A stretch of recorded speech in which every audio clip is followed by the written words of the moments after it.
রান্না করতে যাওয়ার আগে যদি ঘরদোরগুলি এলোমেলো থাকে তখন কিন্তু রান্নাটা হিজিবিজি লাগে, অতটা সহজ লাগে না। আসসালামু আলাইকুম, সবাই কেমন আছেন? আশা করি আল্লাহর রহমতে সবাই ভালো আছেন। তো আজকে সিদ্ধান্ত নিলাম রান্নাটা পরে করব, আগে সব কিছু গুছিয়ে তারপর পরিষ্কার করে নিয়ে তারপর রান্নাটা করব। কারণ অনেকটা বিরক্তি লাগে যখন ঘরদোর অগোছালো রেখে রান্না করতে যাই। তো এই তো আমার চাদরটা চেঞ্জ করছি, আর চাদরটাকে একটু বিছিয়ে তারপর বালিশের কভার টভার ভরে তারপর ঘরদোর ঝাড় দিয়ে মুছে তারপর রান্না করতে যাব। কিন্তু তখন রান্নাটা একদম খুব সহজে হয়ে যাবে আর হিজিবিজি লাগবে না।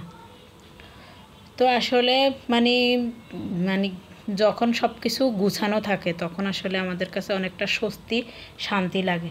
আর যদি এলোমেলো থাকে মনে হচ্ছে যে মনটাও এলোমেলো হয়ে যায়, কোনো কাজে তখন কিন্তু স্থির লাগে না বা মনের দিক থেকেও শান্তি লাগে না। তো যাই হোক, এই তো এখানে আমি ভাতটা বসিয়ে দিলাম, তারপর এখানে আমি রান্নাঘরটাও একদম পুরো পরিষ্কার করে নিয়েছি, আমার চুলা সব কিছু পরিষ্কার করে নিয়েছি। আর এই তো দেখেন আসলে আমাদের সাথে কিন্তু মেঘ বৃষ্টির একটা বন্ধুত্বপূর্ণ সম্পর্ক হয়ে গেছে।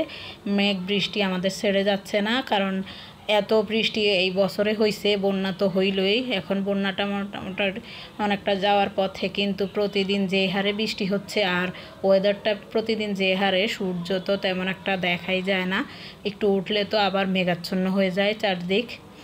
তো যাই হোক, এই তো এখানে আমি মাছগুলিকে একটু কষিয়ে নিলাম। আজকে কিন্তু মাছ ফ্রাই করব না, চিন্তা করলাম আজকে একটু কষিয়ে রান্না করব, কারণ যেহেতু আমি কচু রান্না করব, এটাতে এরকম করে রান্না করলেই সবচাইতে বেশি ভালো লাগবে। তো তার জন্যই আগে মাছগুলিকে একটু কষিয়ে সেদ্ধ করে নিলাম। এবার আমি এর মধ্যে কিন্তু তরকারিটা দিয়ে দিছি।